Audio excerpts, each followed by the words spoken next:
Steve, just give it another minute or two. It's just doing the little blue line to say that it's getting it ready.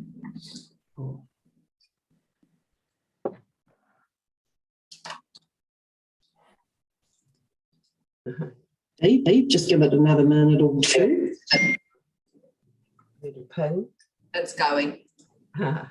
Well, kia ora and tēnā tātou katoa ngā mihi nui kia koutou.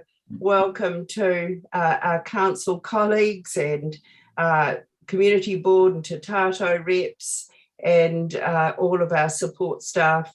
This is a really tricky time for us to be meeting our first council meeting by Zoom, but thank you for understanding. And can I just remind you all, it is being live streamed, as you know, and welcome to the public that are joining in today. And I also want to welcome Anaruka Whairangi, and I'm not sure if you can see him on the tile. He's sitting in the vacant seat. There you are, Anaru, wonderful. Welcome. This is not our usual method of a full council meeting, but we're really thrilled to welcome you to the team. And there will be a full pōwhiri for you at a date that is yet to be set. And I'm glad that we did postpone it. Anaru's picking up this new role of DCE of community wellbeing and one of our big focuses this year. So thanks, Anaru. Una's going to run the etiquette for live streaming for this meeting. And so please use the chat box will be not functional at all. But if you go to the participants screen, and Una, do you want to explain the raising your hand? And yeah. Yes, thank you, Your Worship. So just a reminder, in Zoom world, it is quite a different approach for our ability to participate in the meeting. Just ask that you all keep your microphones turned off for the duration of the meeting unless you are speaking.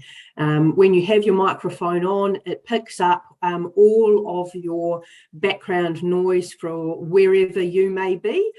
So we just want to limit that disturbance and everything. If you wish to speak, can you please use your in your reactions button and the button there to raise your hand, and that will indicate to me the speaking order, and I will keep a very close watch on that and let our worship know the speaking order and who wishes to speak next. We will also use the raise hands icon for when we are taking the vote. So when a mover and a seconder is called for and a motion is put to the vote, please use your raise hand and we will count up that way. And as the Mayor has just said, can we please not use the chat in a situation like this, unless there's something urgent that you need to get through to me, then please use the chat for that, but please do not use the chat function between yourselves in this particular meeting setting. Your Worship, I believe that covers everything in terms of Zoom etiquette meeting. Back over to you.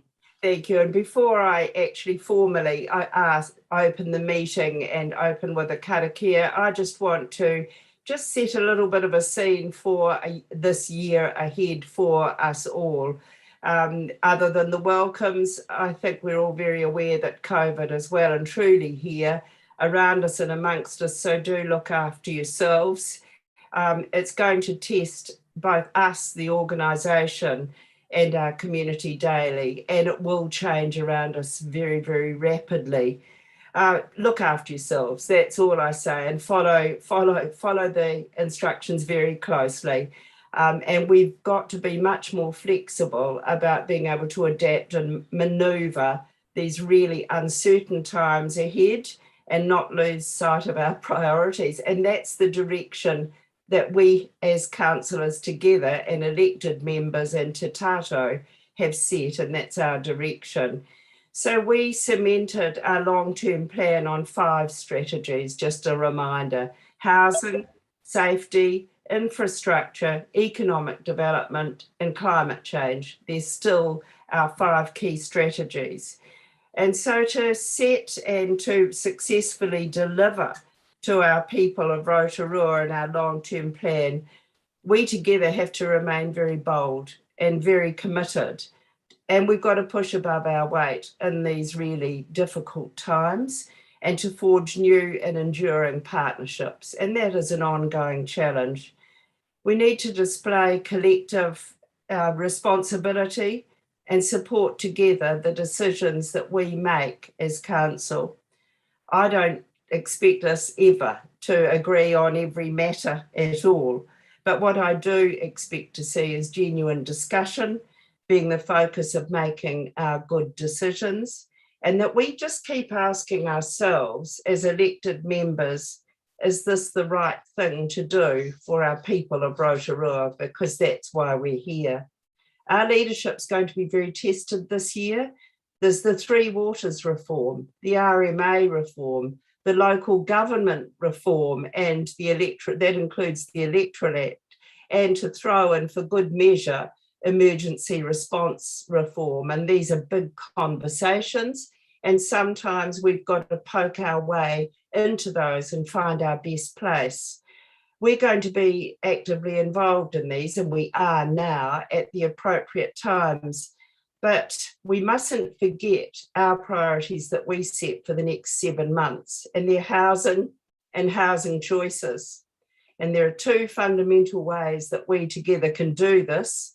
That's to remove barriers to consenting, get on with the intensification plan changes, and remove barriers to infrastructure, and that's stormwater. And we were all very focused on that. As leaders of the people of Rotorua, they're expecting us to reflect a really strong set of values and behaviours. And that can only be displayed through the way we work together, our partnerships and our decision-making around this table. Bring it to the table. Our values are and should be the same as those which were there when the Rotorua Township was founded in 1880. Today, and for the critical months ahead of us, it will be our values as elected members for which we're going to be judged. And just a reminder, respect one another, have pride in our place, demonstrate manaakitanga and whanaungatanga, and support each other and our council staff, and continue to be bold and keep supporting the direction that we have set. My challenge to us all is to let's do the very best we can for the people of Rotorua in the spirit that is Rotorua, Tato Tato. We can do it, team, we can do it together. I continue to look forward to working collectively with you all, fellow councillors, our community board members, Te Tato o Tiara, iwi partners, government, and our dedicated Rotorua Lakes staff who are certainly under pressure at the moment. Let's just get on with it.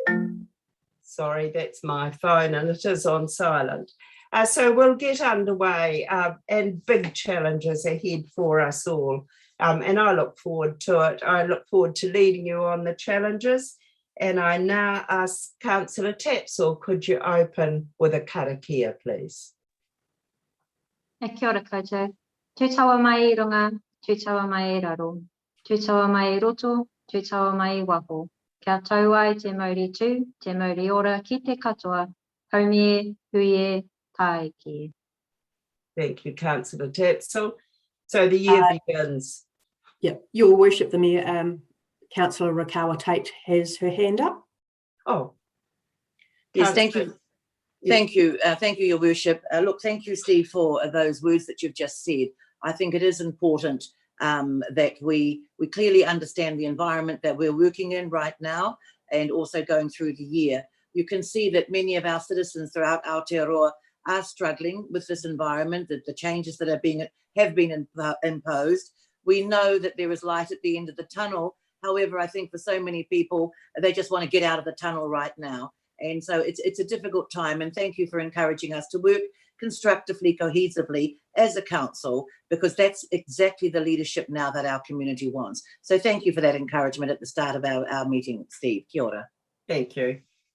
Right, we move now to the formal part of our meeting, and there's another hand up. No? Apologies.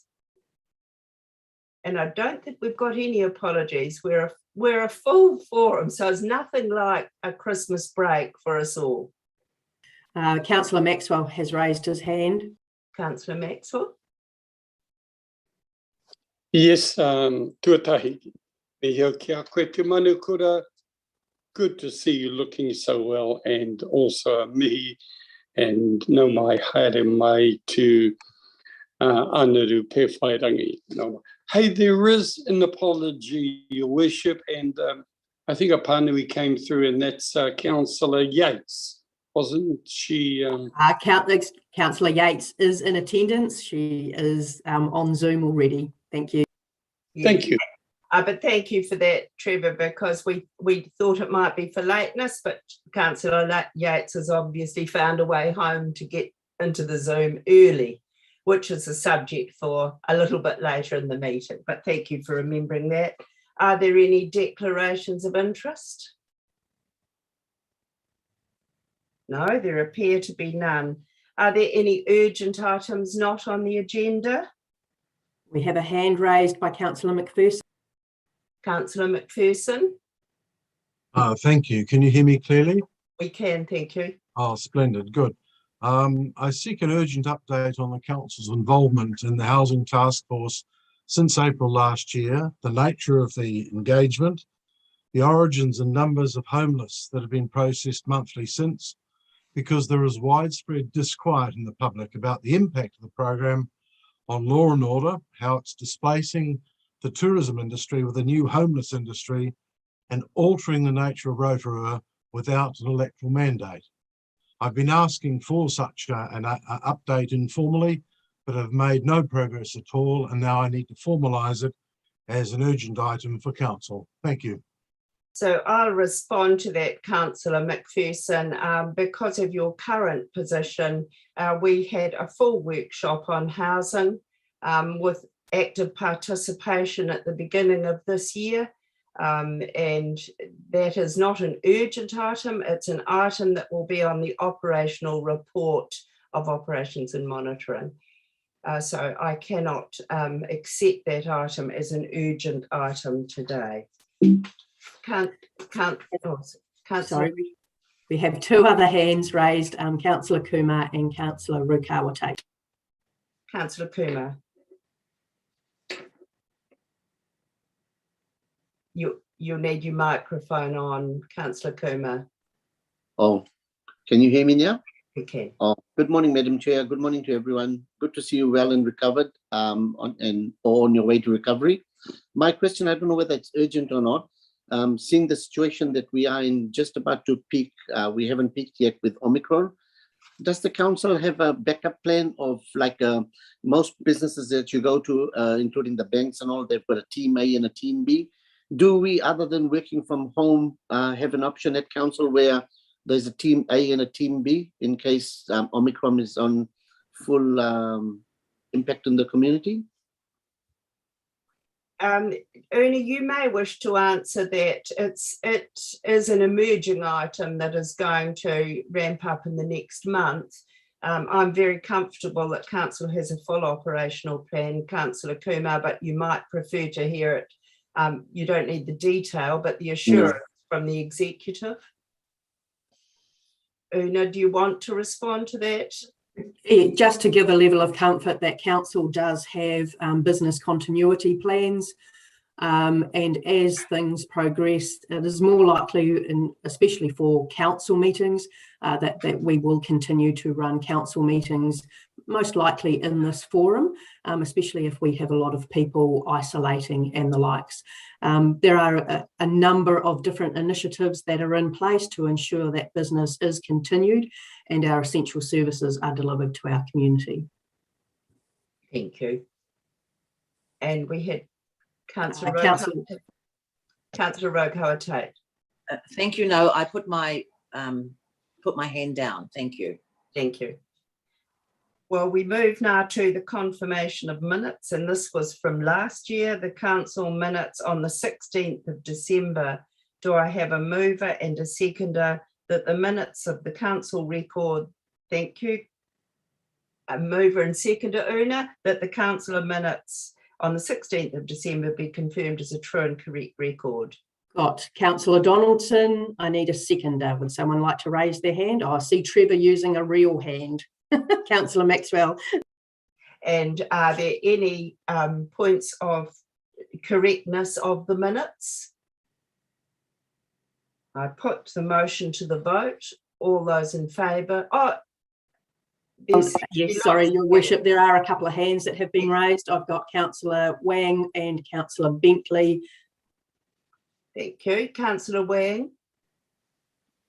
Kia ora, Your Worship. I just have one under the declarations of interest, that it is a non-financial, a perceived non-financial interest instead of a perceived financial interest. In the minutes. Yes, please. Thank you. We'll note that. Councillor Bentley.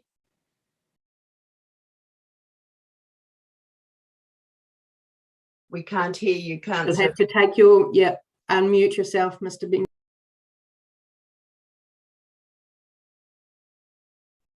We'll get used to this again. Councillor Bentley, we can't hear you. Yeah. Good morning. That's it. We've got you. So for the contact Rick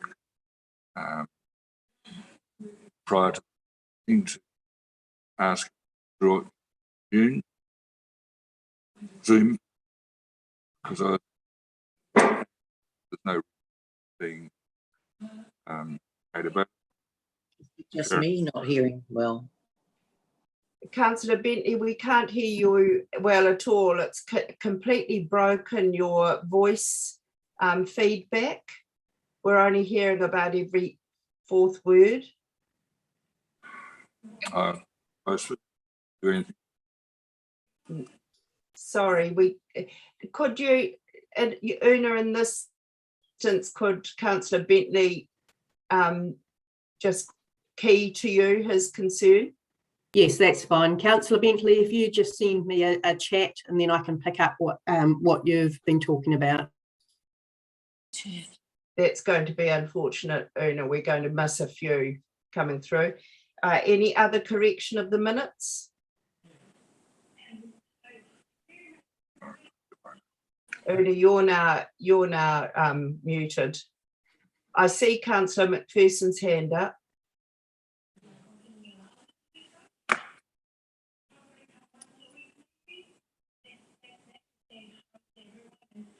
We've got a technical challenge here, Una. No, everything should be fine. We're waiting for Councillor McPherson. You just acknowledged him as the next speaker. So, well, Councillor McPherson, if you'd like to. Thank you. Yes, no, it's a matter arising. No, this is only correctness, actually. So therefore, I'll wait. Thank you. Thank you. So we now have Councillor Donaldson.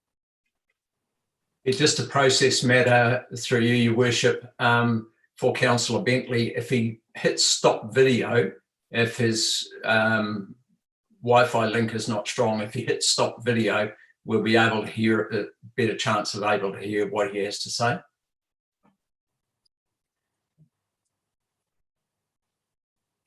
So we'll give the floor back to Councillor Bentley. Would you like to take your microphone off and we'll see whether we can hear you again? No, your video off. And turn the video off here. Can you hear?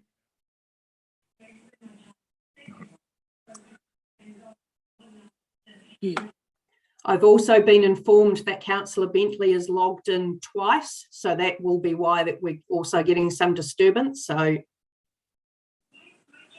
Should we? One of the logins you need to remove. I suggest maybe in the absence of time that we move on, Your Worship, and we'll come back to Councillor Bentley. So with the amendment as proposed by Councillor Wang, I'm now going to put the motion that the minutes of the council meeting held on the 16th of December be confirmed as a true and accurate record. All those in favour, please raise your hand. Against? They're carried. Thank you. I'm not sure whether we should take Councillor McPherson matter arising from the minutes. I'm quite happy to hear that, Councillor McPherson. Thank you, Your Worship. No, it pertains to the item 4 on page 7. The question is, when might I expect an update on the position of the RMO Policy Committee? Thank you. Through you, Madam Mayor, that is an operational item as well, and an update will be coming through to the Operations and Monitoring Committee. Thank you. Thank you. So we move on now to the notice of motion that's in your order paper on page 13. This notice of motion was received by Councillor Yates, and if I just overview it, because you'll have a chance to speak to it, to move the start times to 9:30 under the following standing order, and I'll read out that order. 24.1, member may move a revocation or alteration of a decision. A member may give the Chief Executive a notice of motion for the revocation or alteration of all or part of a previous resolution of council, subordinate body, local or community board. The notice must set out the resolution or part of the resolution which the member proposes to revoke or alter, the meeting date when the resolution was passed, the motion, if any, which the member proposed to replace it with, and sufficient information to satisfy the decision-making provisions of section 77 to 82 of the Local Government Act. So I'll read out the following, the motion as proposed. The recommendation that Council resolves to adopt the schedule of meetings for the period 1st of January to the 31st of August 22, based on the monthly cycle, and that the following start times are agreed to, that Operations and Monitoring Committee meetings shall commence at 9 a.m, that Strategy, Policy and Finance Committees shall commence at 9 a.m, and that the Council meetings shall commence at 9 a.m. Now I'll read to you, as proposed by Councillor Yates, the recommendation. Schedule of meetings remains unchanged. I don't need to read those all out, because the pertinent aspect is times of the meeting. That Council resolves to adopt the schedule of meetings for the period 1st of January to the 31st of August 22, based on a monthly cycle, and the following start times are agreed to. That Operations and Monitoring Committee meetings shall commence at 9:30 a.m. That Strategy, Policy and Finance Committees shall commence at 9:30 a.m. That Council meetings shall commence at 9:30 a.m. So it is only the start time that has been altered. The motion has been moved by Councillor Yates. Do we have a seconder? Please raise your hand. Councillor Maxwell has raised his hand. Thank you. Now I give the opportunity over to Councillor Yates to speak in support of her motion. Councillor Yates, do you wish to take that opportunity? Tēnā koe e te amo kapua, e te mārei kura o tēnei o tātou nei kaunihira. Yes, I do. Thank you very much. And also just a mihi whānui to all of our councillors, staff and committee members, te tatau members who have joined us this morning too. But this particular revocation of what was voted on last year was brought about due to the fact that there were many of us around the table who still felt that a 9:30 start was far more conducive, especially given the weight that we had both of our committees, our Rural and our Lakes Committee, supporting the maintaining of the 9:30 start, as well as Te Tatau at that time.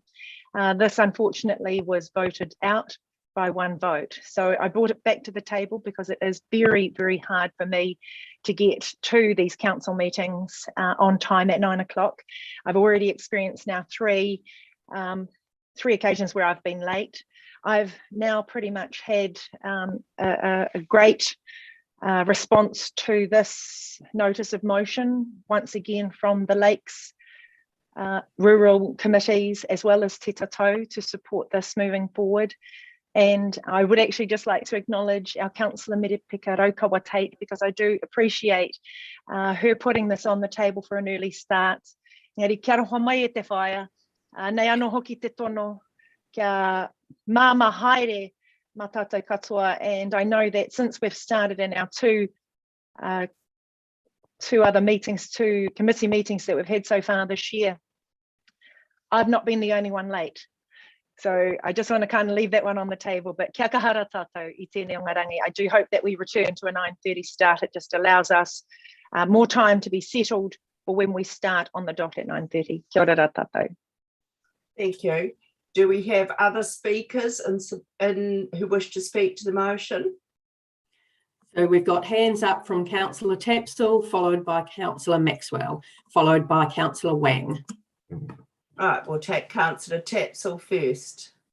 Kia ora, and thank you. I was happy to support this by Councillor Yates, and I just wanted to share the feedback from the Lakes Community Board that it also is very difficult for them to travel in and be on time at 9 o'clock, and we do have expected roadworks on State Highway 30 and 33 at the intersection, which will very likely cause them and others a bit of trouble into getting in on time at 9 o'clock. So very happy to support it going back to 9:30. It's not much difference for the majority of us, but it will be a significant difference to ensure that we can get everyone around the table.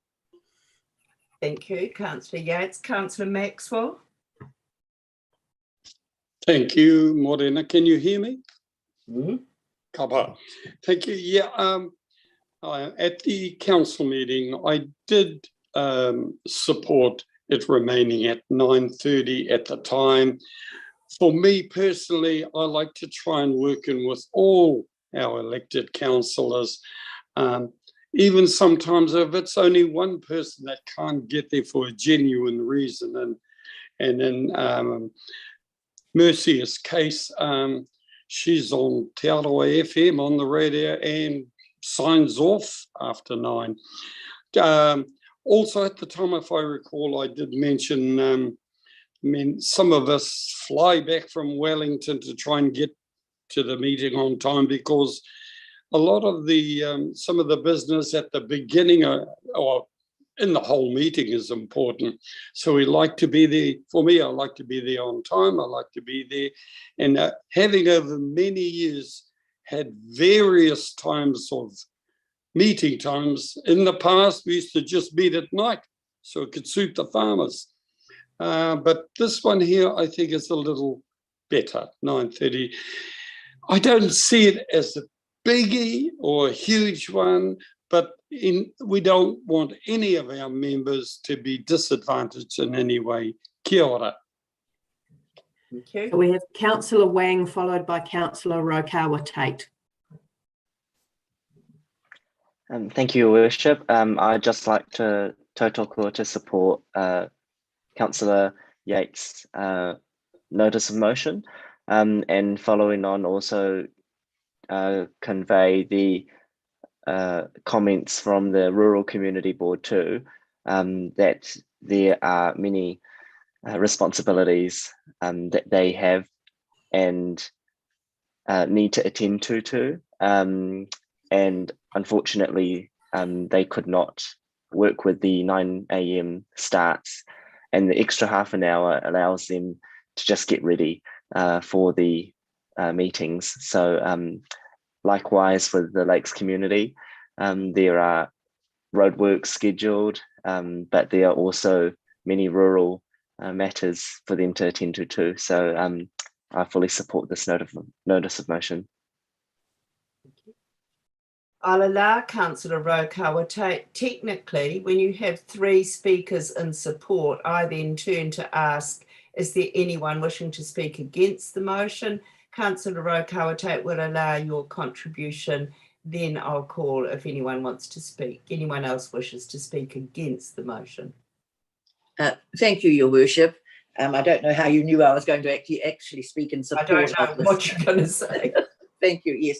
Look, I do appreciate that for some it would be difficult. That extra half an hour, it just gives a little leeway, particularly when you're coming. And I appreciate that Councillor Yates is coming from her work, so that's fine. However, I do view our positions here as councillors as a job. I have to say that. And what does concern me is when we start at 9:30, by 12 o'clock, we've got some councillors packing up ready to go. If you cannot do 3 hours, at least 3 hours and fully focus on the job, then something's definitely wrong. So what I do appreciate, I have seen that it's been difficult, not only for Councillor Yates, but from others and myself on one occasion to make sure we get there at 9:30. At 9 o'clock.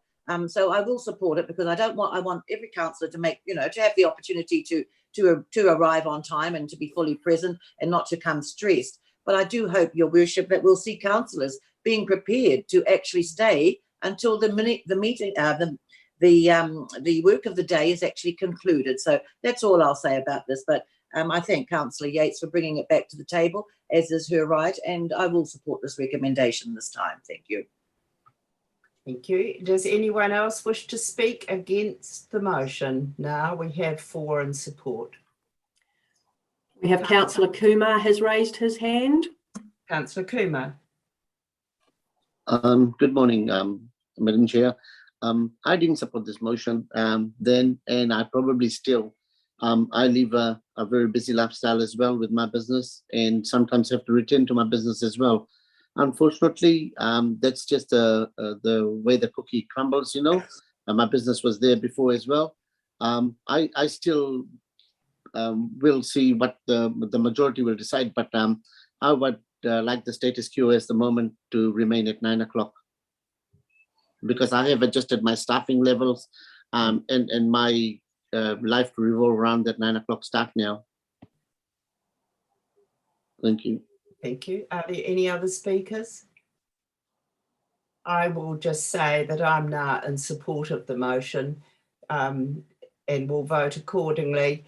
This has been a model notice of motion that has come forward, and that's a good learning for us all about the adequate time frame, the numbers and support that were rallied in support of putting up a notice of motion and now speaking to it. I support you, Councillor Rokawate. The whole reason why I supported it originally, being 9 o'clock, was the sadness of seeing councillors leaving at 12 o'clock, and yet the business of the day goes on. Technically, it can go on till 3 o'clock, and that should be scheduled in our meeting expectations. But I'm in support. I can see the majority. I see the logic, and I will support this. Does anybody else wish to speak? Right, I'm going to put the motion. All those in favour, please raise your hands. Mine's up. It's carried. Carried. Thank you. And well done. That's how you put a notice of motion together. And even though you felt that it wasn't significant, Councillor Yates, that's how you change council process and outcomes. We move now to the staff reports. And the first report is from Te Tato Tiara Annual Report 2021. Do I have a mover and a seconder that the report Te Tato o Tiara Annual Report be received? Councillor Tapsell, followed by Councillor Kai Fong. All those in favour, please say aye. Aye. Contrary? Remember, raise your hand. Yeah, it's carried. Great. So welcome. We've got Te Taru, Glenn Hawkins and Jude Punny that are going to speak, and I understand you've got a PowerPoint. Thank you and welcome. Nice you're up for the first meeting of the year. Te marakura Steve, mihi ana ki a koe me koutou hoki ngā memo o te kaunihira o ngā roto o Rotorua. Me ngā memo te hapori, tēnei te mihi atu ki a koutou, te arawa waka, te arawa tangata, e te mana whenua Ngāti Whakaue, e ngā karangatanga hapū, tēnei te mihi atu ki a koutou hoki. Te rangatira, Anuru, ngā mihi ki a koe e te rangatira. Nau mai haramai ki tō tūranga hau, e pai ana ki te kiti o tō kanohi ke wanganui a mātou I tēnei rā. Thank you, Madam Chair. Just acknowledging everyone online and also to acknowledge Anuru Pewhairangi to his new role. It's a great pleasure to see someone of his calibre in the role that he has secured. So welcome, Anuru. This is the Chair's report for Chateau o Tiara for 2021. It's my pleasure to present it, Madam Chair. I'm joined by my cohorts, Jude Punny, our Manahautu Executive Officer, and Glenn Hawkins of Glenn Hawkins and Associates, who will present our financial report. And on that particular matter, you'll be pleased to hear, I'm sure, that the accounts have been audited. And I guess we've met the request of councillors or a councillor for that, and we have no problems with that. And I thank that particular councillor for bringing that to our attention, even though we're not required to do it under our trustee mandate. So it's been an interesting journey for us, no doubt, as council has recognised as well over the past 2 years with COVID, but it changed our world, and from an iwi perspective, it's heightened the importance of remaining strong and staying true to the legacy and values of our tupuna. And it's really great from our perspective that having completed the Te Arawa Vision 2050, that it's founded on those foundations of our tupuna. And if you work through the course of time, and no matter what happens and the challenges we face, it's those core values that make us who we are that will help us, guide us through and get this through whatever the challenges are. So we're pleased to have developed that particular Vision 2050. We launched it in July last year, and it becomes the foundation for all things that we do now. And I believe it also will strengthen the partnership with the municipality on all matters put in front of us. So in the context of the partnership, how has it gone? We've been in place now for 6 years, and I want to give an update on our view of the partnership in the past year. Ideally, of course, we will always default from a Māori perspective to the treaty of the 50-50 partnership. We know that's an aspirational journey. So what we do is we do the best with what we've got, harness the resources at our disposal, and continue to look at how we might be able to provide value. And in the context of that value, I'll leave it to our Manahautu to provide a report that hopefully can exemplar some of the things we've done and the value that we've created while in place. And we've done that on mineral resources as well. I mean, this is going to be an interesting year because as for the council, it's our election year as well. And we'll be holding our elections a couple of months or so before yours. We will be looking for Te Arawa to register, to stand and to vote. And I think, these are important times where we look to process to help us get to where we want to be and that we become masters of that process and masters of our own destiny. So I'm really, really looking forward to this year. It might be a year where there could be significant changes within the Chateau membership. Having said that, we've got a very resilient team, a very diverse team, and I'm very, very happy with how they've performed together. With the pairing of COVID and significant changes in local government landscape, and as you've alluded to, Madam Chair, Your Worship, that landscape is looking, really hellish in its appearance with all the legislative changes that are coming down upon us. And of course, Minister Nanaia Mahuta has been very, very critical in spearheading that.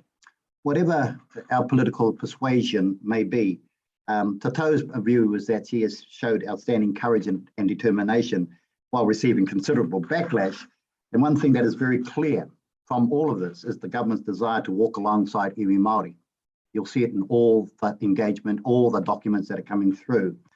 This presents a great opportunity to further the cause of our Te Arawa 2050 vision in our view, and to really reset,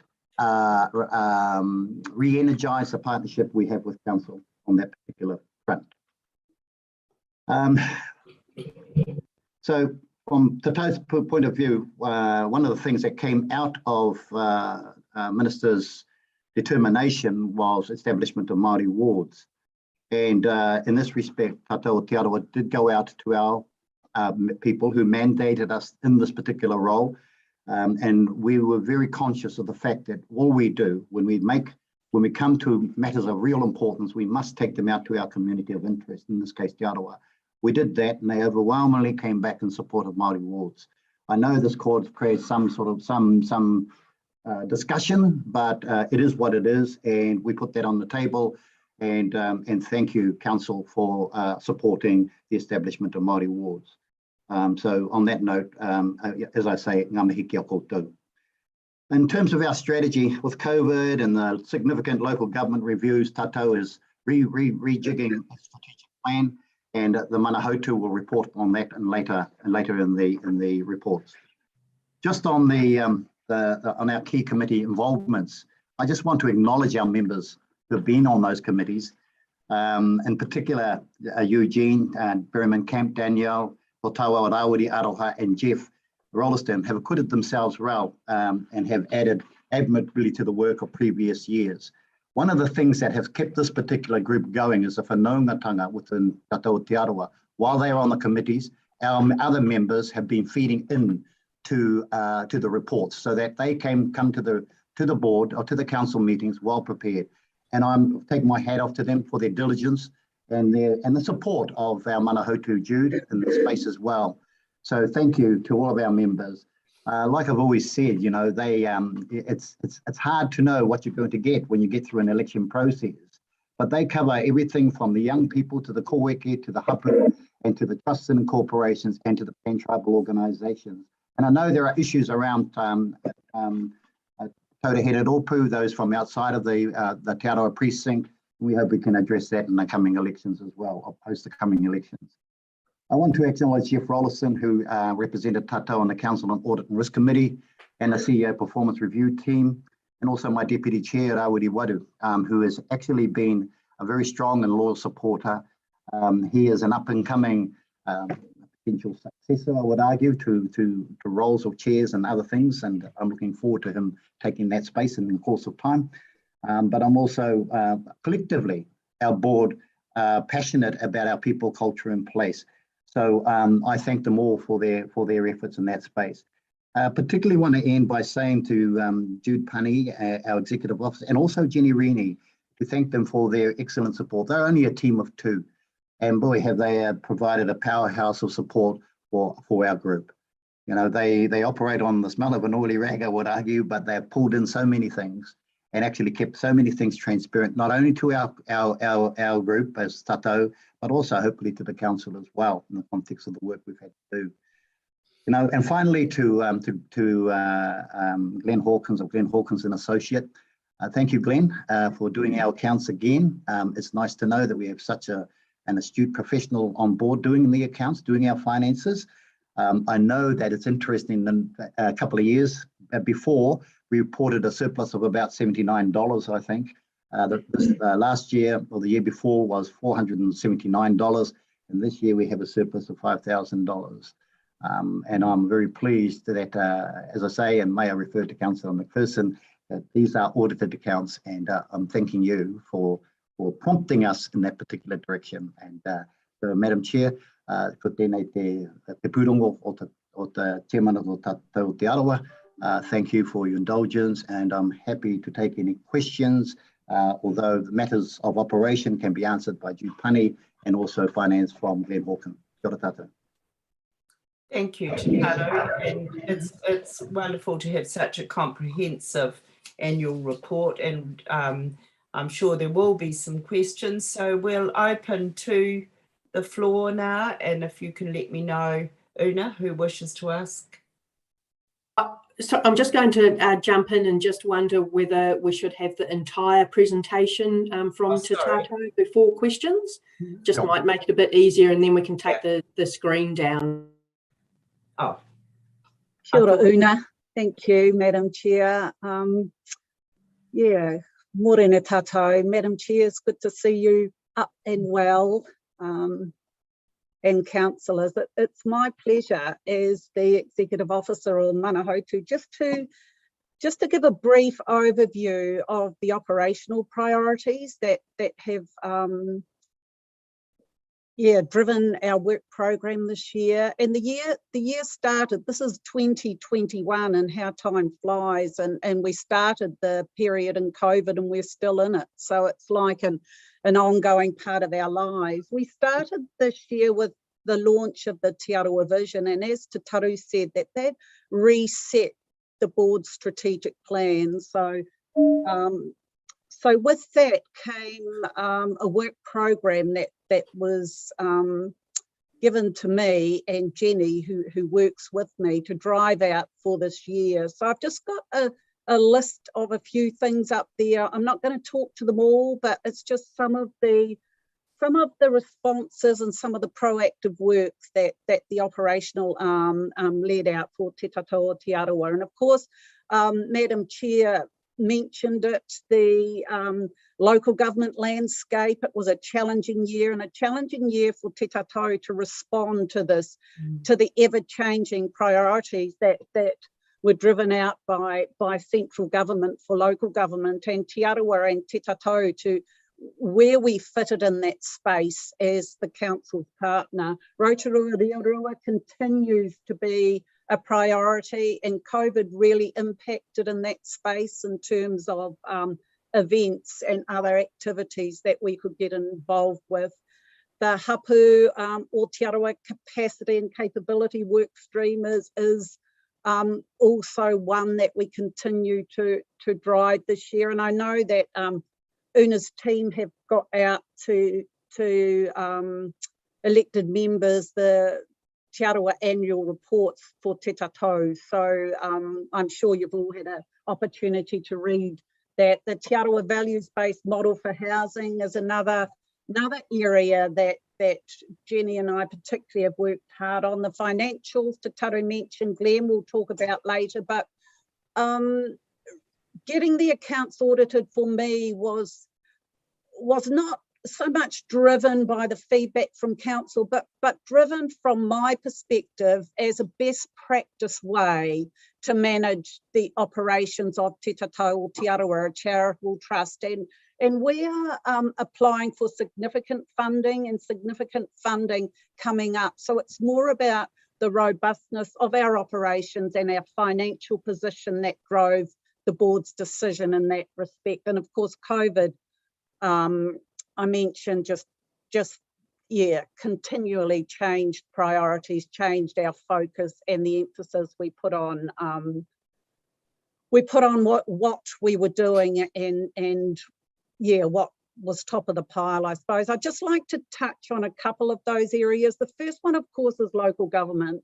And as Te Taru mentioned, everything that Te Tato puts its hand to now aligns to the Te Arawa vision. And for the local government space, the change is driven by the Minister around the Local Electoral Act, the Māori wards, representation arrangements for Rotorua, all linked back to that rangatiratanga po within the vision. It's about our future has the best leaders making and effectively implementing the best decisions, about our resources to continuously achieve the best outcomes for our people. So the board in this year, reporting year, decided to really turn their hand to that and to step up and get involved, to engage with the people in a really detailed way around the Māori ward kaupapa. And it was good for Te Tato to also test our value, and Gina Rangi and I will be looking at that further into the future. Just what value is Te Tato o Te Arawa adding in this space, in this ever-changing landscape? So we checked with the people, and because Te Tato is not in that political space of holding a ground for holding ground's sake or for the political ambition's sake. It's about what the people want, and it's about what Te Arawa want. The people put Te Tato in place, and council bravely and courageously said, yes, let's form this partnership and work together. Through the Māori ward engagement process, the people were really giving Te Tato o Te Arawa a big tick. Yes, we want you. We also want governance spaces around the council table, like we've got the 10 members sitting there today. The people said, we want dedicated Māori seats around that very important decision-making table. So that was a major issue for Te Tatou in this year, and thank you, council, for picking that up and running with that. And well, where we're at now with leading the country in terms of potential changes in governance for our rohi.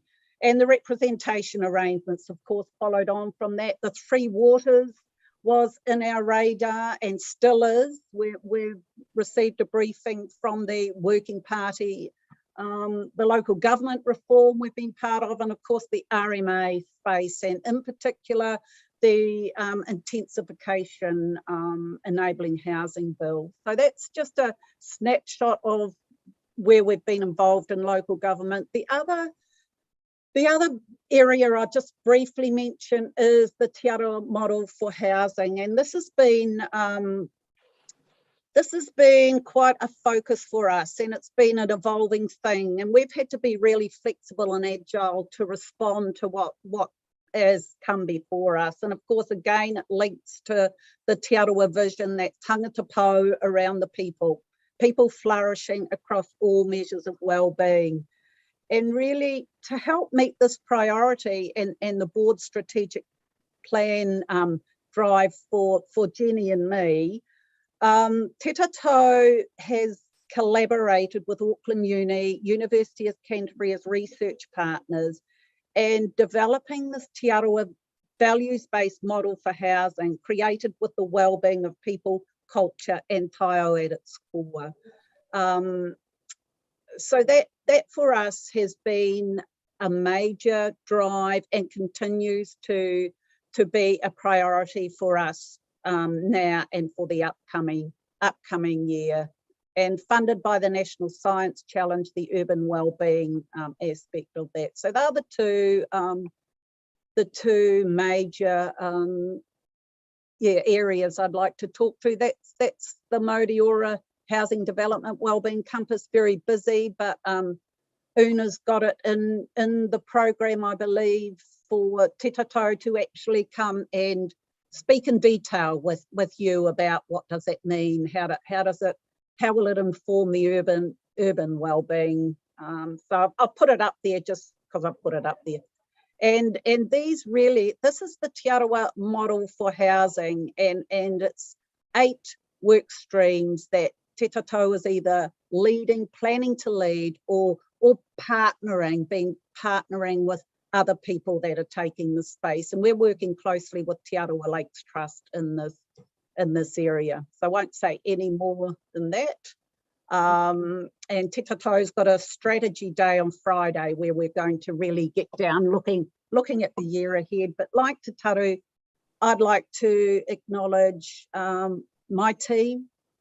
Jenny, Tia Smith is now on board with us, Rosemary Bangi Tawera, and Megan for this year, Megan Lacey. It's but being a small team and we cannot deliver just working in the normal governance management sort of way.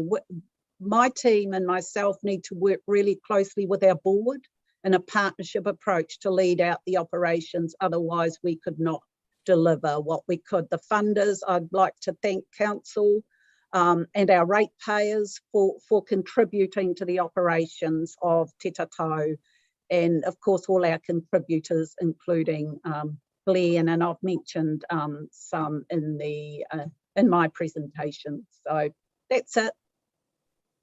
Amir, I'll hand over to our wonderful financial advisor. Morena Glenn. Morena, tēnei te mihi ki a koutou katoa, e te rangatira Steve, tēnā koe. Good to see you looking well. I'm not sure if you're feeling well, but you're looking well. So in terms of the financial reports, we are reporting for the period ended 30 June 2021. We've just laid out on this slide our role as accountants for Te Tatou and the tasks we undertake. on a daily, weekly, monthly and annual basis. And part of the process this year is that we have engaged auditors. So Cooks and Forbes and Associates were engaged by the Trust. And they went through the usual audit process that most of you will be used to. They looked at governance, went through the minutes of the meetings, looked at governance processes. They looked at the financial reports, including the statement of service performance. So they audit that as well as the financials, looked at the reports that we prepared to make sure they comply with our standards, and also looked at the financial systems and processes and flow of monies. So pleased to say they issued a clear audit opinion on the 7th of December, and that is included in the annual report. Jude, if we could just move to the next slide. So just to summarise the financials, firstly looking at our pie, where all the money comes from, very appreciative obviously of council. 64% of the funding comes from council. The partnership funding, 372,000, as well as other small grants. And then, of course, the trustees have been quite proactive, and Jude have been quite proactive sourcing other funding to help advance the kaupapa of the trust. So you can see the University of Canterbury funding, AUT, Te Puni Kōkiri, Te Mātāwai. And we also umbrella some funding, as we have in previous years, for other small organisations who don't necessarily have the structural audited accounts to get the funding. So that's money in, money out. So last year, $22,000. Looking to the statement of financial performance now. Thanks, Jude. So in summary, so our revenue is up 20% from $500,000 to $600,000 in this past financial year. You can see the funding has increased 27%. Small amount of interest in other revenue and the umbrella funding that I spoke about. We have some costs directly related to projects which are covered by funding streams. So for example, University of Canterbury funded the Hapu capability study. We also have project costs for Tiara Vision, as well as a couple of other smaller projects. So total project costs there $170,000, last year $136,000. The rest of the P&L is just on the next slide. So this sets out our expenses for the year. So expenses up 17%. So bearing in mind our revenue was up 20%.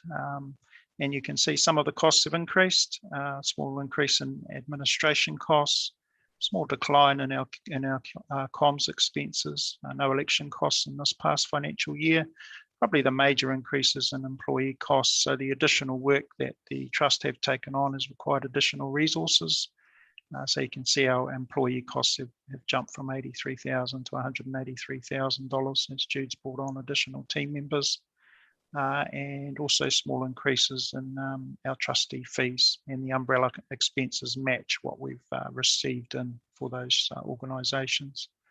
So as Te Taru has alluded to, we've got a small surplus for the year of $5,500 compared to last year, $459. And just the breakdown of those costs, you can see across the pie, reasonably evenly spread in terms of employees, so the people doing the work, the trustees overseeing the work, as well as some of our major project costs, such as Hapu capability. And the other report we like to just talk about is our statement of financial position, so our balance sheet. And we have seen a small improvement in the past year. We do have a lot of money in the bank. We do get funding often ahead of time, and then we have a period of time to spend it. So there is quite a bit of money in the bank, and invoices owing at balance date at 30 June 2021.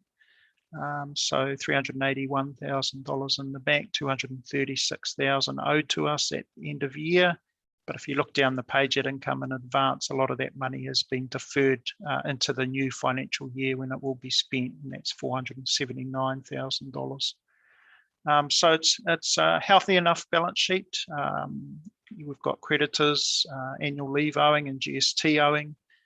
So total liability $614,000, including that income in advance, leaves us with equity of $28,000. So that's up 25% from last year's $22,000. So we remain solvent. We're in a nice stable position. We have good cash flows. So all the right signs you'd want albeit on a very small scale that we are. The other statement is our statement of cash flows, just showing cash in and out, and we have it summarised here. We've had an improvement in cash year on year, so 189,000 in the bank at the end of last year. It's gone up by $191,000 to $381,000. And as I said, a lot of that is due to the funding that we receive at various intervals and the funding that we hold in advance to be spent in the new financial year. So in summary, we have audited accounts this year. The auditors are happy with our systems and processes and our reporting. We have a stable balance sheet. We have another small surplus for the year. So all the positive signs you'd want to hear as one of our key funders. So that's all I had, Jude. Thank you, Glenn. And my apologies, I didn't realise that you had a further in-depth few slides to your presentation, but it's great to see them so detailed. And congratulations on such a professional presentation this morning. So now we will open for questions, and Una may well have collected them up. Not at this stage, Humira. Just wondering whether we could lower the screen down, and then it just makes it a little bit easier. So we've got Councillor McPherson and then Councillor Maxwell. Thank you. Councillor McPherson. You need to unmute Councillor McPherson. Right, thank you. Through you, Chair, warmest congratulations to Chateau. All aspects of this report, sophisticated, well presented and well argued.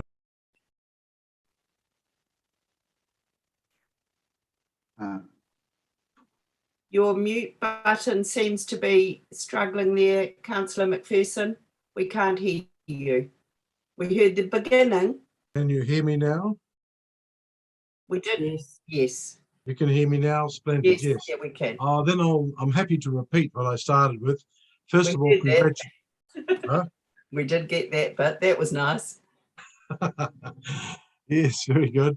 I want to start by warmly congratulating Tiara and Jude and the rest of the team, the board, and the developers of this report. It's sophisticated, it covers all areas I'd expect to be covered, and clearly Tiara itself is becoming an engine room for policy advisory work and is doing it extremely well.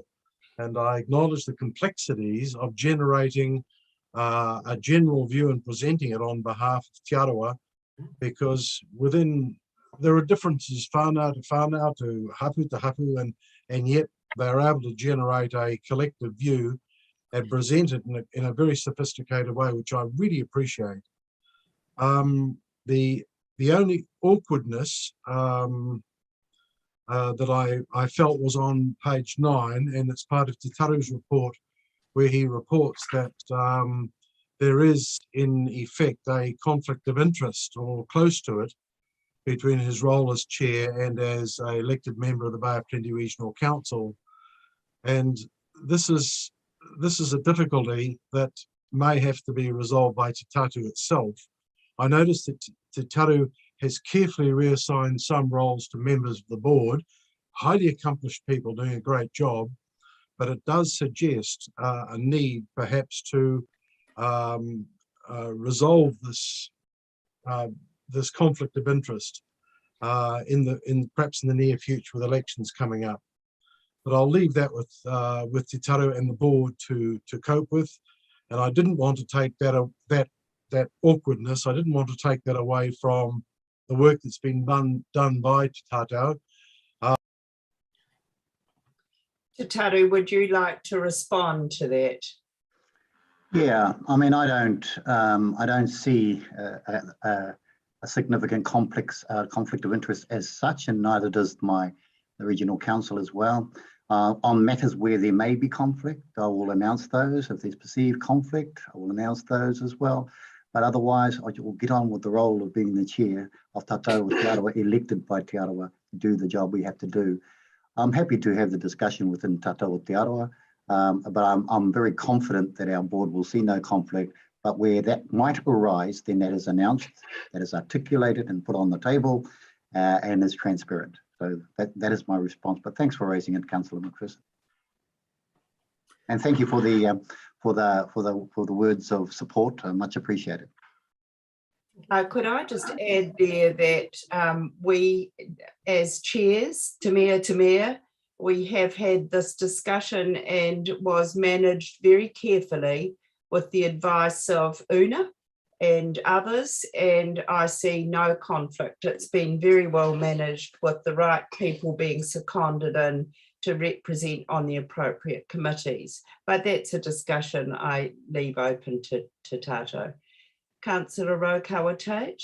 Oh, just to jump in there, it was Councillor Maxwell, then Councillor Rokawa-Tate, then Councillor Donaldson, then we've got Councillor McPherson, followed by Councillor Yates. Certainly. Koe. Aye.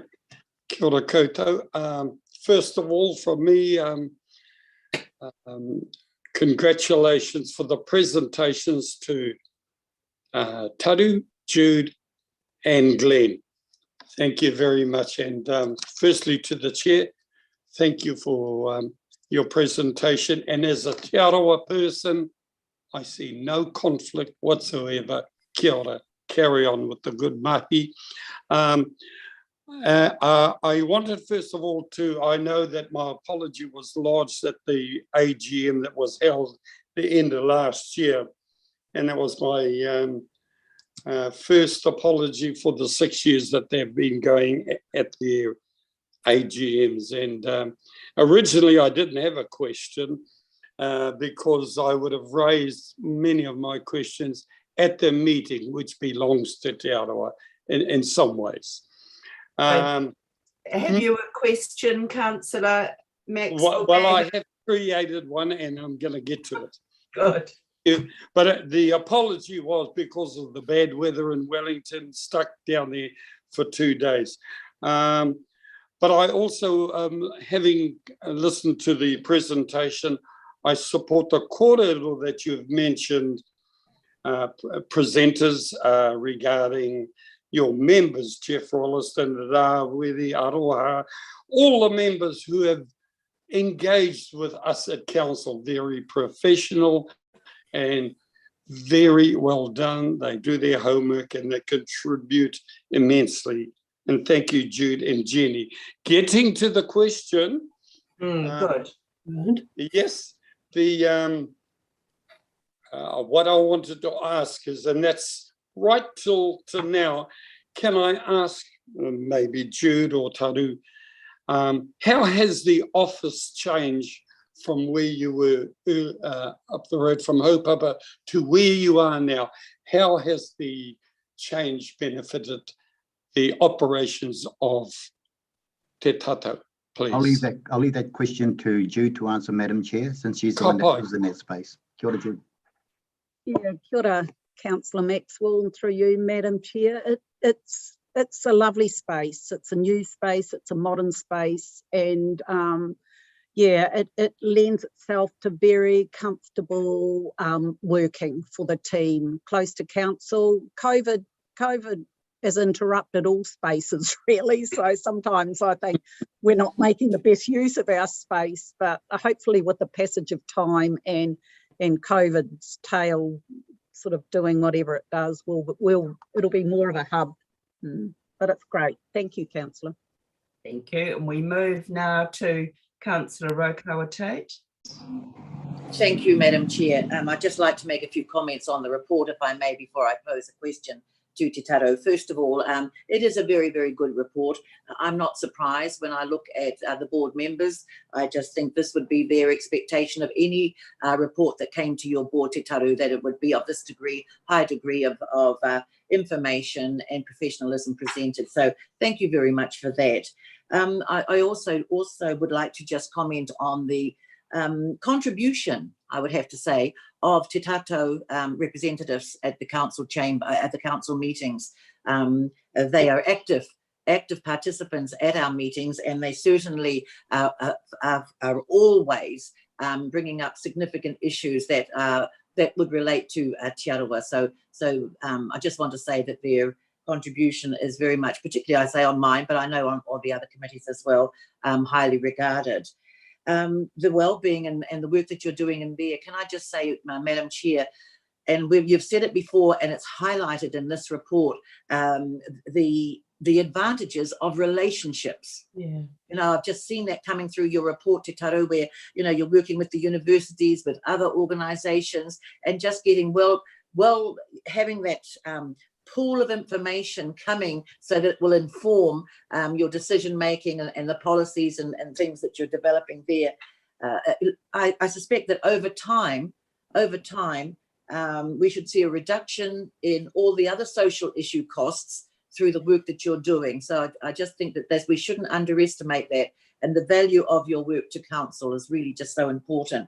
My question, Your Worship, and probably I should put this to you rather than to Taru, but I do believe that there is an opportunity for an annual meeting of both our council, elected councillors, and the board, the elected board of Te Tatou, because so many of your board members are just so well connected, not only here within locally, but throughout the motu, and you know, we benefit from that, and it would be nice sometimes if we get to know them, sit with them, have a cup of tea, have some formal business, but then a little bit of an informal time, so that we get to appreciate what each brings to the table. Just that my request perhaps, or just a suggestion, Your Worship. Thank you. Well, it's Te Tatou before us, but I like the idea. Te Tatou, do you want to answer that? Yes, very happy. I think that makes, you know, I think that is something that we would look forward to. I think it is about relationships, and, you know, we can all do the work and report back on it, but actually, ultimately, it's nice to get together and have that conversation that Councillor Donaldson is referring to. Absolutely supported. Thank you. We move now to Councillor Donaldson. Thank you, Your Worship. And look, I won't heap my bouquets on top of those already provided. My question is around audit.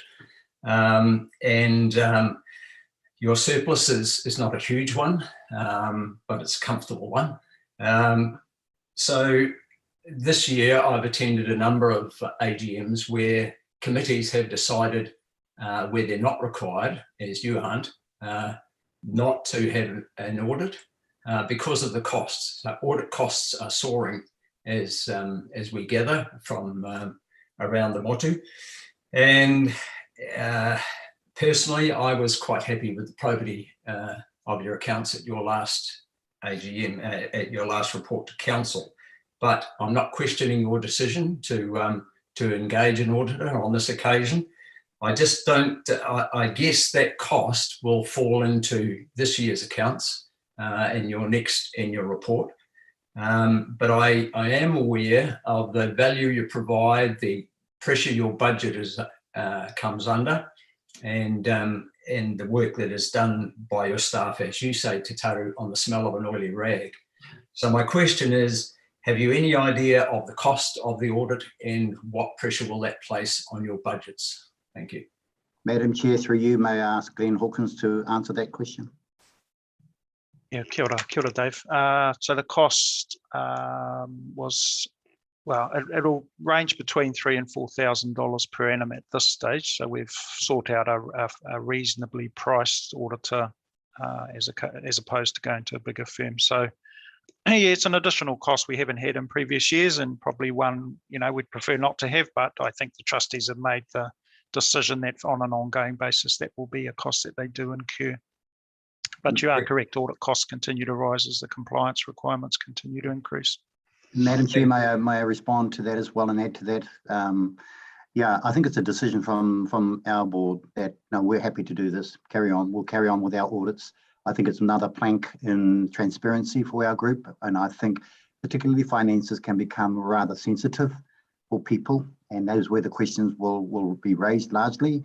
I want to show that we are responsible spenders of our money and that we do create value for what we get. So auditing, not a problem. Thank you for that answer, and great to hear that you've got a very reasonable cost of audit, and it's within your surplus of the previous year. So thank you for that.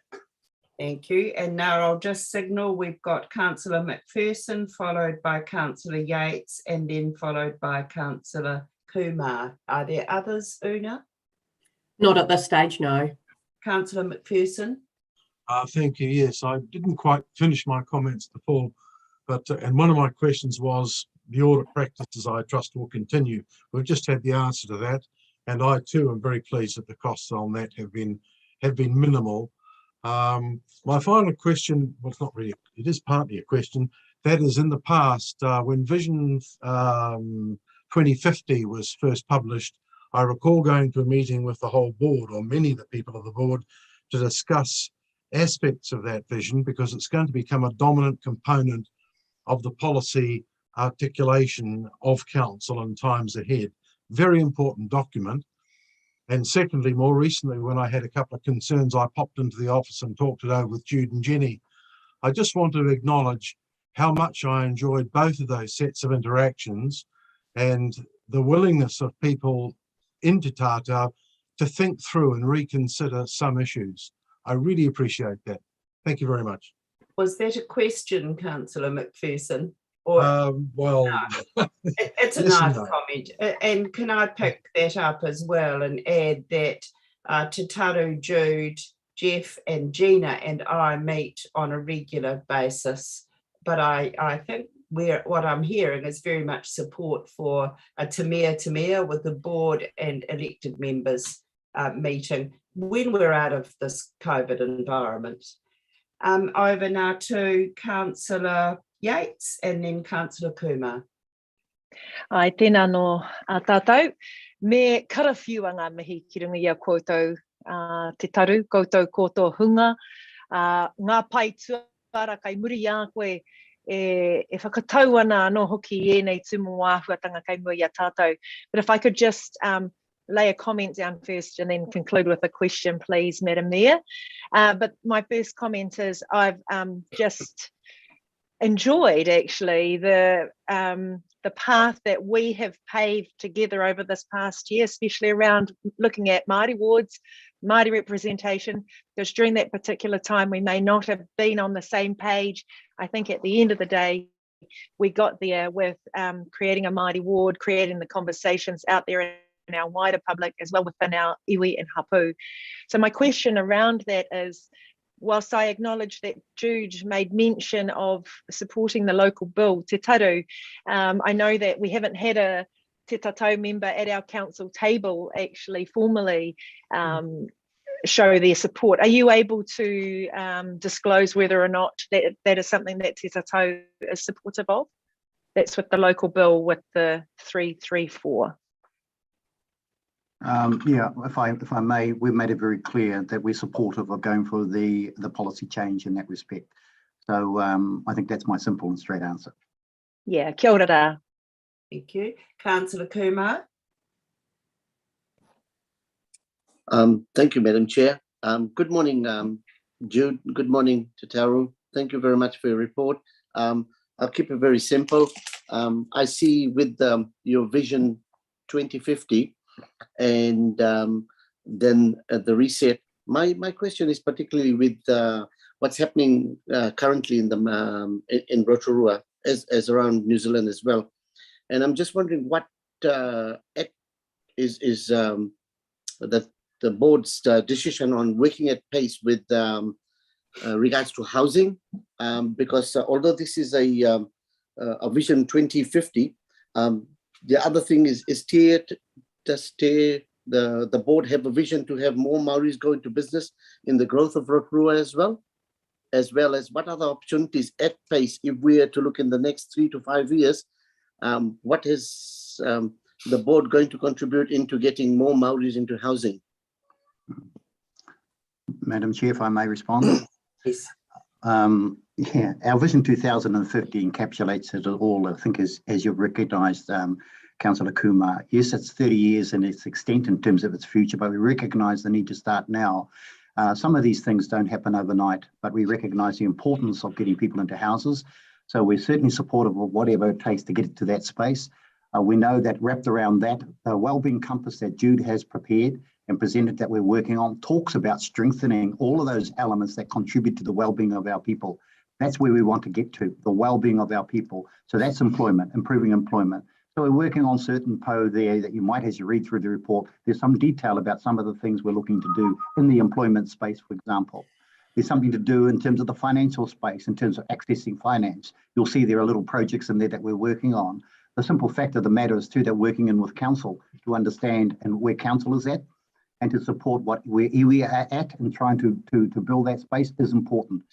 We've made it very clear that Chateau's role is to be the spokesperson of the māngai for the views that our people bring through to council.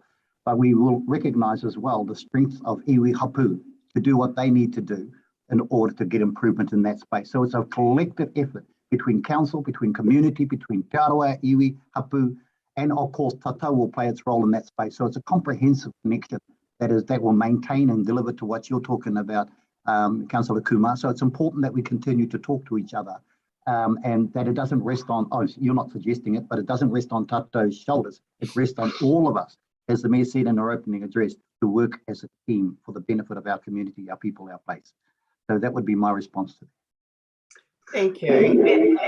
Thank you. That's there were no more questions, but that was a lovely place to end. And I'm sure you will be coming to one of our committees of council that is very focused on housing at the moment. Could I just have some concluding remarks to you all?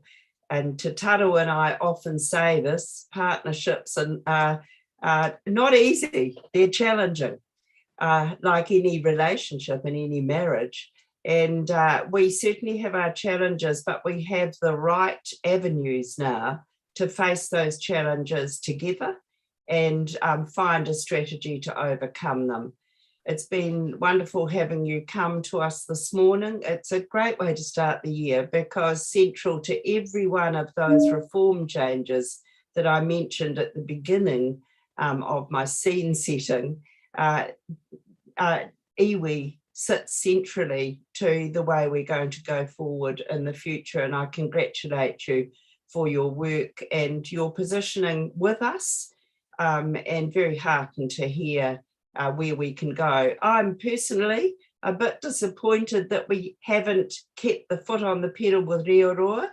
I love that initial funding from TPK, but I know we've got to be supported and resourced to continue that work. That was a wonderful feeling when that was gifted to us. And I feel we're going to get there with your housing aspirations as well. So thank you for coming. Thank you, Glenn, for taking time out, and Jude, and look forward to working together. And for those of you who don't realise, we are neighbours as well as partners. And as Councillor McPherson said, I'm sure the door's open. So welcome. And Trevor, would you like to close off from Council? Trevor. Aroha, might close off in what way? Not closing the meeting or anything, is it? No, just their presentation. Oh, no, just again, reiterate, thank you, the presenters and the participation here with all of us. And I'm pleased, Jude, for your answer that the office change has been smooth and you've got good tenants in that Hope Upper house down there. Wonderful. But when COVID gets over, it'd be nice.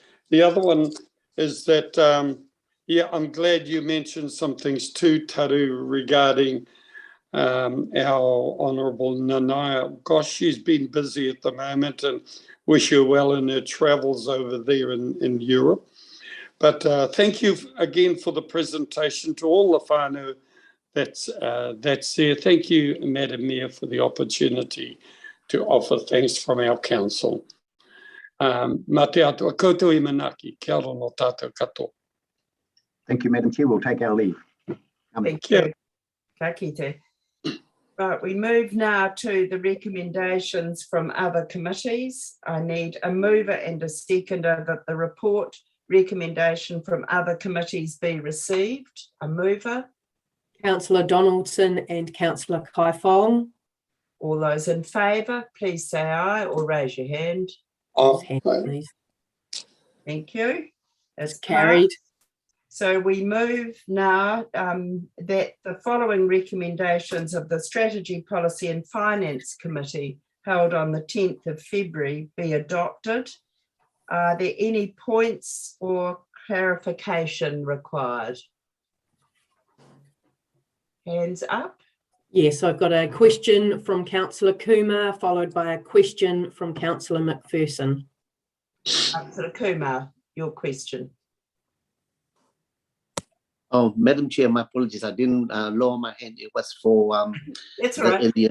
Yeah, my apologies. Councillor McPherson.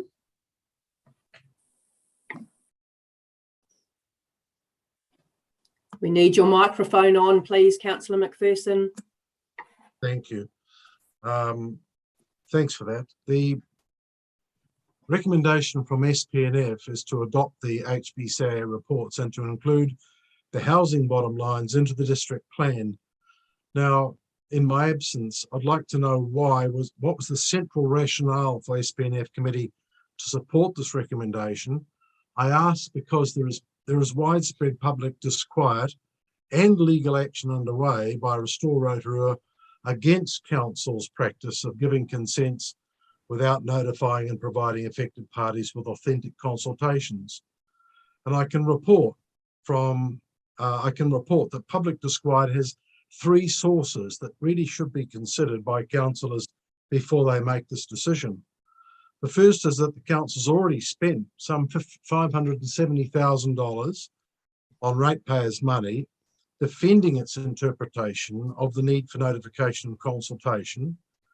And there's a growing perception that the lifestyle of citizens in the Glenholm area in particular are being adversely affected by council's management. Councillor McPherson, processes.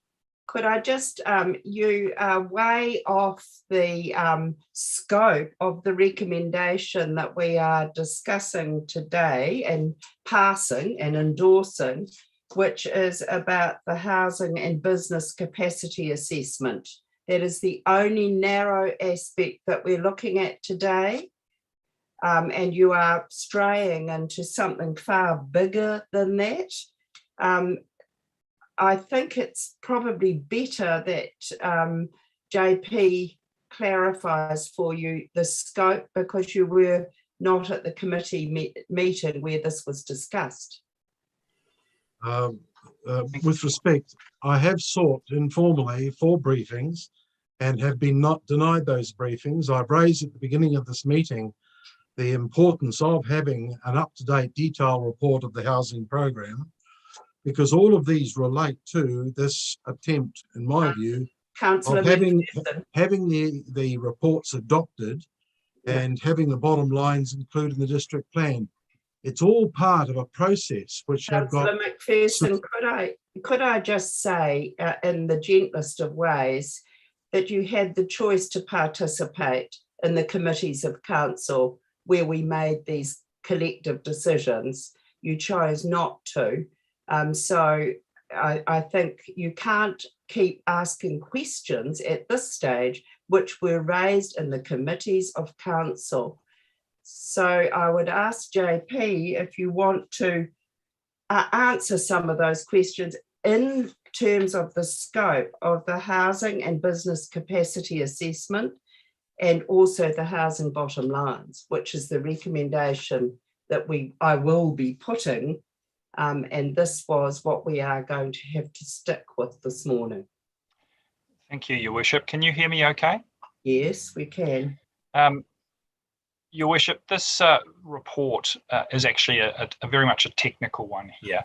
So if I can just give you some context. So this is nothing to do with any policy around emergency housing or MSD's actions in that space. So if I can just give you some context for the Housing and Business Assessment, the HBA, and obviously what we're seeking to do here today is to confirm the requirements around inserting housing bottom lines into our district plan. So if I just take a step back for everyone's information, Rotorua Lakes Council is classified as a Tier 2 council under the government's National Policy Statement on Urban Development. as a Tier 2 council under that national policy statement, we are required to complete a housing and business assessment every 3 years. So we were given a date of where the first housing and business assessment was required, and we have now completed that. This comprehensive document will need to be repeated and updated in 3 years' time. So what comes out of that housing and business assessment is some subsequent requirements that are also spelled out in that national policy on urban development. And that is really to respond to growth and also to respond to any deficits in housing that we have and which are identified in that housing and business assessment. So it's a very important urban development planning framework by the government, which puts a whole bunch of requirements onto a local council. So it just as a broad statement, and a statement I made at the Strategy, Policy and Finance Committee, the housing and business assessment is, as you say, it's a huge document. There's about 277 pages of the base document, and the technical attachments to it are up about 150 or 160 pages. And that work was undertaken by a consulting group called Market Economics. So what has been confirmed in that report is a number of the decisions and assumptions and directions we have identified previously. So it does confirm a lot of the work that was undertaken in the spatial plan, which was adopted in 2018, and some of the programs of work around plan changes that we've programmed, which included the Pukehangi plan change, and now moving towards the intensification plan change. So today, as a requirement of that NPS, we're seeking for council to adopt the housing and business assessment.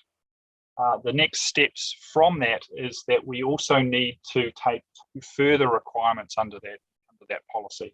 And the first of those is to notify the Ministry for the Environment of any housing shortfall. So that's identified within the HBA.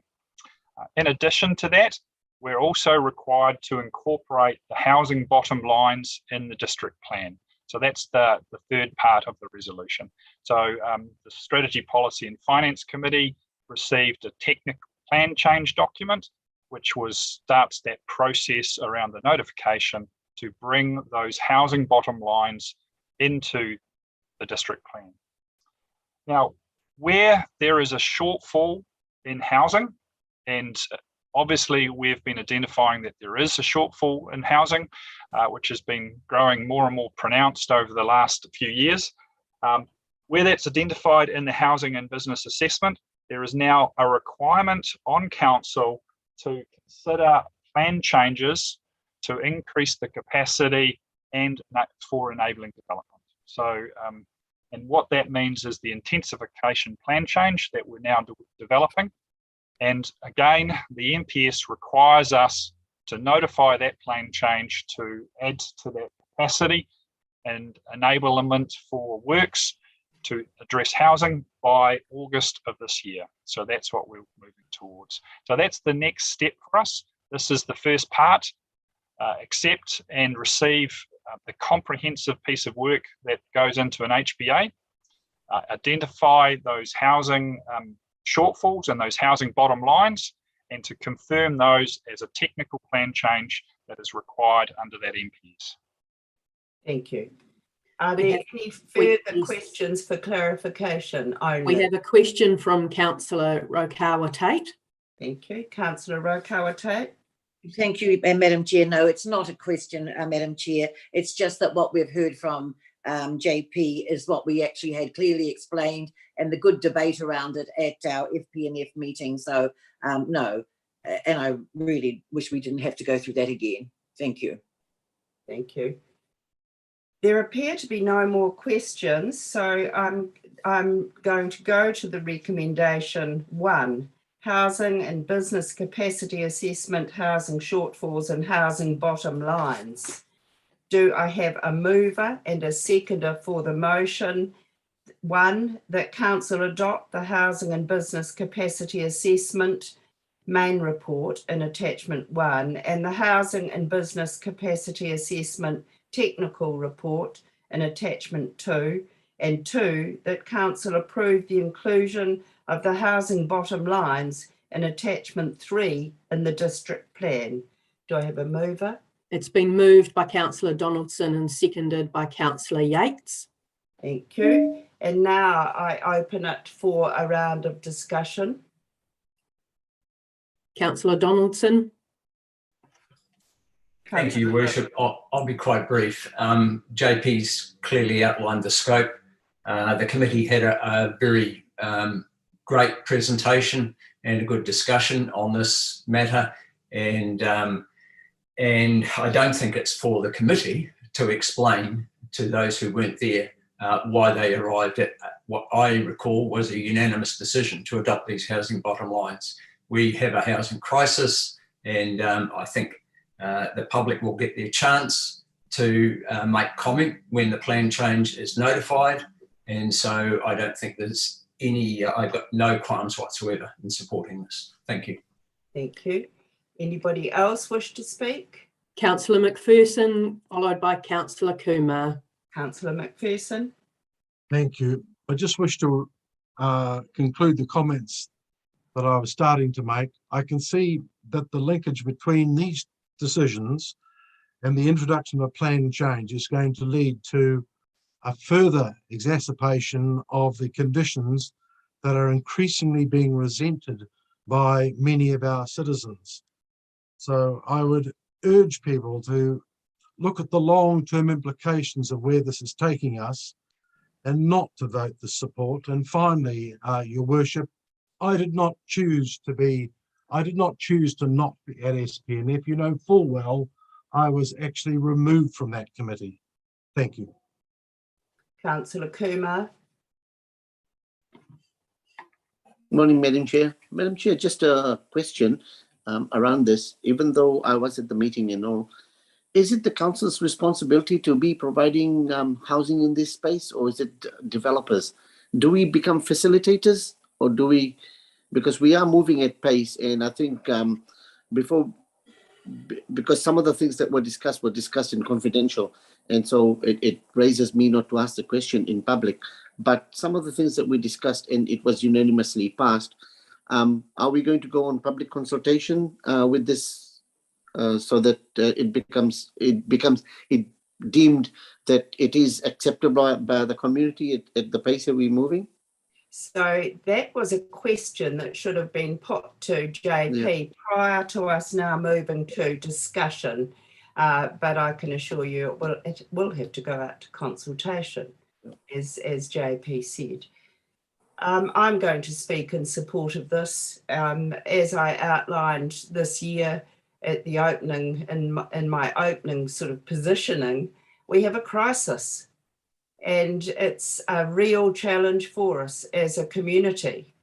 And we have a crisis, and we have identified in our housing bottom lines the need for over 3,500 homes to be built by 2023.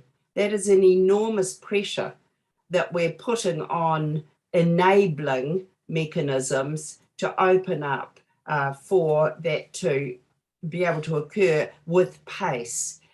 It's not until we start the building program of intensification that we can address some of both the amenity values and the impact of emergency housing that we're seeing and feeling in Rotorua, all of us. So I'm in support of this. This is a mechanism, it's a very narrow purpose, but it's something that we must have in our district plan, and we've got to move at pace to get that in our district plan. Councillor Rotorua for discussion. Yes. Yes, thank you, Madam Chair, and I do want to also support this as well. First of all, I've heard a councillor say that there's overwhelming concern about what is happening in this space. I have to say there is overwhelming support that council actually get on and do something. And what we're trying to do is ensure that we have all the information so that we can make the decisions based on the reports that we've had come before us. And that's why these are very, very important. So obviously we want to make sure that the citizens, all citizens in our community, get the housing that suits their needs and as soon as possible. And so, you know, we just need to make sure that we do not stray from the real vision, which is to get the citizens of our community into housing as soon as possible. So, of course, I will support this, Your Worship. Are there any other speakers? There appear to be no more speakers. Well, I'm going to put the motion to the vote. All those in favour, please say aye or raise your hand. Yeah. Use the hand icon, please. Yeah, I can't manage both as well as chair. No, yeah, it's all right. I'm capturing all of that. It's carried. Carried. Thank you. And I'm sure if I just close to JP and your team and Stavros too, because this enables the you know, the requirement that we've got for funding and stormwater to enable housing, very, very important for us. Thank you for the incredible amount of work that you've done over this, right over December, January and February. This has been the main focus of work that you have undertaken, and I congratulate you for that. And it is really encouraging that this has gone through in the first meeting of this year. I move now to a resolution to go into point of order. Oh, point of order, please. I'll accept your point of order, Councillor. Thank you, Your Worship. No, I just wanted to ask if you're going to call for those that wish to vote against this recent motion and have their votes recorded. The chair, that's not the responsibility of the chair. No. At the time of voting, if you want a division, that is for the committee members to call for that. Well, there was an opportunity given for that. I did raise my hand.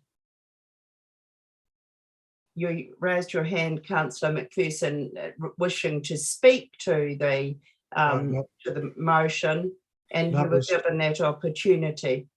I took advice from Una then about when I put the motion. No one had signalled seeking to vote against. I did by raising my hand the moment the vote had been taken and it was declared that it was passed. I immediately then asked, through the raising of my hand, to have my vote recorded and to have you, with respect, ask if there were anybody else wish to have their vote recorded against this. Okay. Councillor McPherson, we will record you as a vote against. The chair does not have to ask if other people want their votes recorded against. Thank you. Thank you. We move on now to the resolution to go into public excluded. The reason there are 4 items in public excluded session: confidential minutes from the council meeting held on the 16th of December, recommendations from other committees that were confidential, and the reasons are to enable commercial or industrial negotiations and to enable commercial activities. Do I have a mover and a seconder to go into public excluded? Councillor Rotorua Tate and Councillor Yates. All those in favour, please say aye. Or raise your hand. Contrary? Carried. I'll just say before we go into confidential, do you want, it's different from when we're physically together, would you like a 2-minute break or a 5-minute break and then come back? Because there are a few items in confidential. Or do you want to continue? I just need an indication. Maybe if everybody could just go like this, if they want a 5-minute break. Yep. What is it? There's a few thumbs up there. All right, we'll have a 5-minute break. And